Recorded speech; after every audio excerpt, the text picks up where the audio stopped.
Grabe guys, kahit hapon na, ang init-init pa rin.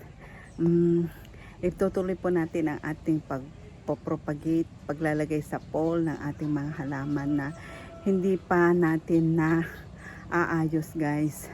At maraming salamat at nandyan pa rin kayo. Welcome ulit sa Chats Garden. At ang ating irerepat ngayon ay ang ating platinum lava, Syndapsus at saka painted lady. Kakaya pa nating i-repat yung ating ivy guys, ang ating crocodile ivy. Sana mag-enjoy kayo sa aking vlog ngayon guys. Thank you so much guys. Ito ang ating platinum lava. Yan, ito ng ating platinum lava na ewan ko kung bakit nagkaganyan na siya, dahil ang haba na niya guys. Hanggang dito na siya, mahaba na siya. Yan, ito yung kanyang dating pole. Yan, pahaba na siya ng pahaba. Yan, mas mataas na siya doon sa dati niyang pole guys, kaya kailangan ko itong tugtungan ko lang sana yung pole, kaso nga lang gusto ko i-uproot na lang siya at i-repat na lang siya sa mas malaking pot para mailagay ko mabuti itong aking coco pole guys. Itong coco pole na order ko online. Yan, ito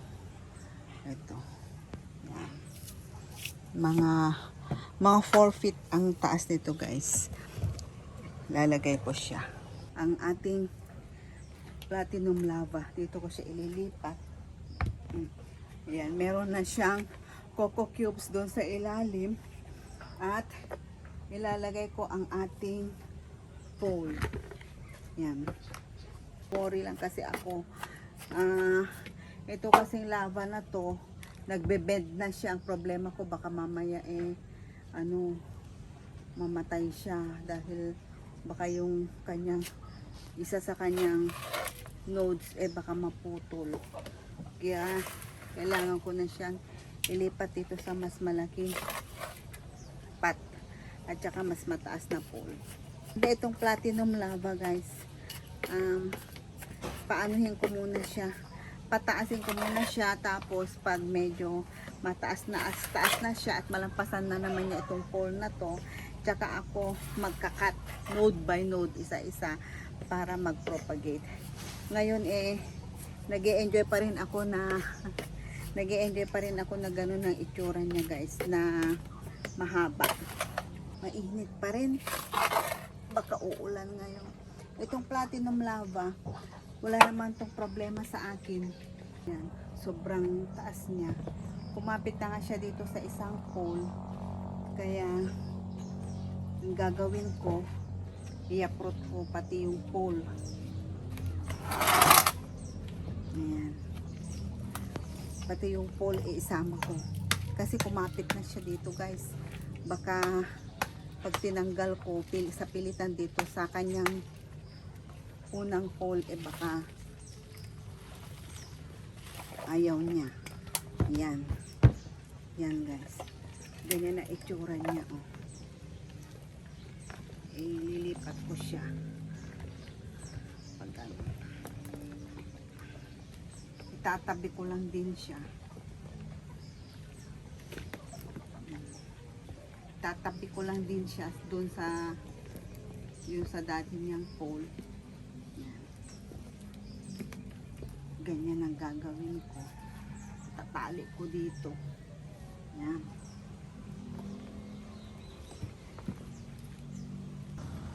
ayan na siya guys. Tingnan nyo, tatapos na. At yun, malapit pa rin niyang malampasan ng kanyang pole, kaya konti na lang ang bubuuin, makapag-propagate na tayo guys. Yan, ayan guys, ang next naman na ating ilalagay sa pole ay itong ating painted lady. Alam nyo guys, itong painted lady na to, matagal na ito sa akin, pero ang bagal niyang lumaki. Alam nyo kung bakit?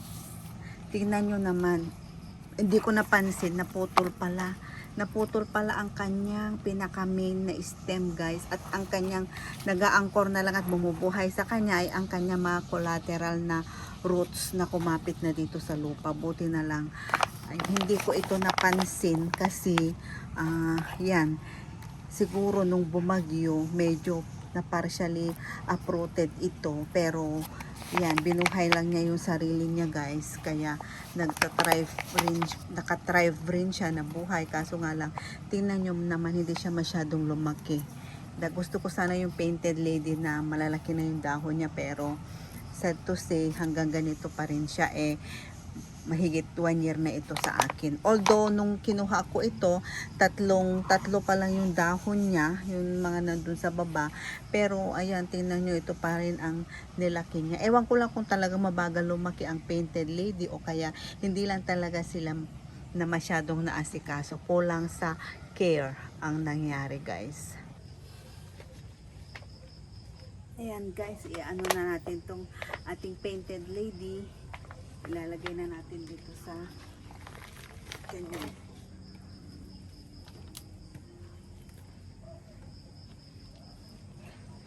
Tingnan nyo guys, so talagang naputol. Oh. Ayan. Maganda ito guys pag ito ay lumaki na siya. Pag tumaas na siya, sana ngayong maililipat na siya lumaki ng kanyang dahon. Ayan. Maganda naman ang kanyang ugat. Ayan.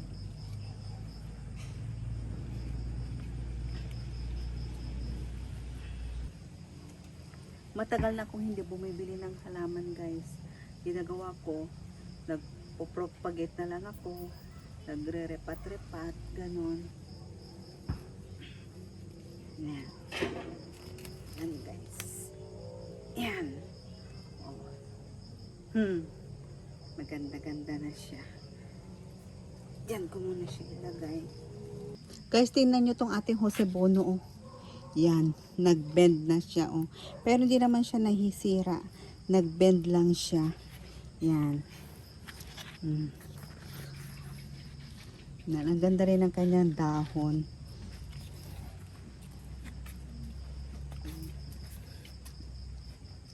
Dito ko siya sa malaki-laking pot na mataas ilalagay. Kasi ang Josebono kasi ang tendency niyan tataas talaga siya at lalaki yung dahon. Kaya dito ko siya iaangkor.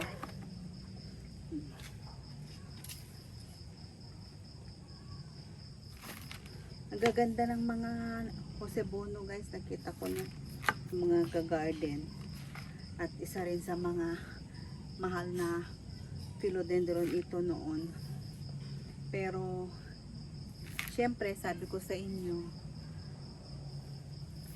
mas maganda rin pag nakapag-antay ka. It's worth the wait guys. Medyo mura na siya ngayon, affordable na siya. Although, syempre, maganda rin sana noon. Kasi, syempre, nakipagsabayan ka noon. Excited ka na magkaroon. Marami rin kasi ako noon gusto na plants. Kaya, late na ako nag-collect ng mga philodendron, guys. Mga halaman. Lalo ng plant-demic. Alangan naman napabayaan ko na lang sila. Ang ganda na niyang kanyang root system guys. Oh. Lagay ko lang siya dito. Ayan. Para maganda kanyang pagtubo. Ayan guys. Siyempre, parami sila ng parami at propagate naman na ako ng propagate ngayon. Kagaya ng sabi ko, hindi ko naman sila pwedeng pabayaan. Eto na sila guys. Ganda na. Yan. Ang ganda na ating Josebono. Guys, familiar ba kayo sa itsura ng crocodile ivy. Maganda siya guys. Oh.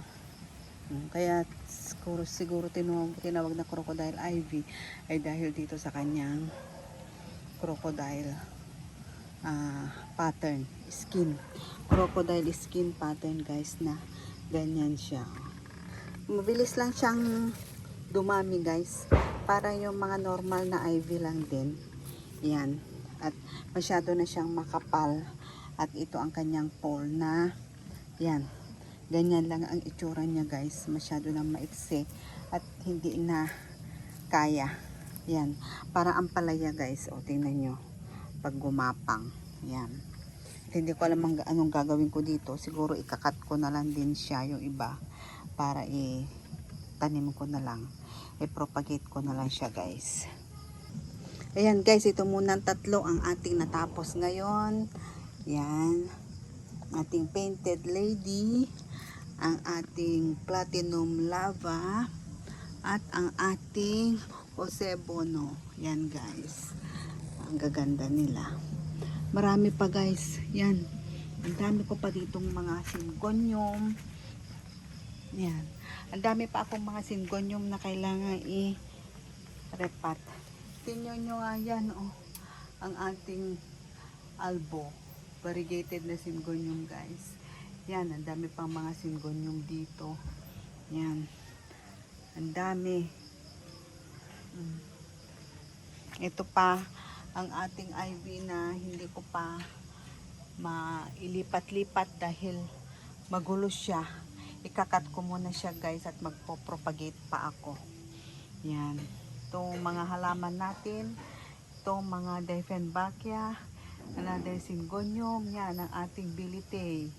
Yan, nandiyan siya, nananahimik lang siya dyan guys. Yan, ito naman ating Christmas tree. Yan, nailipat ko na rin siya sa pot na mas malaki. Yan, yan. Ating live na Christmas tree. Yan, ganda niya guys. Oh, tingnan nyo. Yan, nakakatuwa. Yan, may mga syngonium pa tayo dito dyan, oh, sa tabi na magulo, hindi pa rin maayos ang kanyang pole. Yan. Ito. Yan guys, thank you so much. Gabi na, tatlo lang ang ating natapos. Sana naman ibadagdagan ulit sa bukas o kaya susunod na araw, hanggang sa pagtiyagahan natin, hanggang sa matapos natin i-repat tsaka ilipat sa mga pole nila na mas matataas guys. Yan, thank you so much. Have a healthy and planting to us all guys. Thank you for watching. Yan, happy weekend sa atin guys. Saturday bukas. Yan.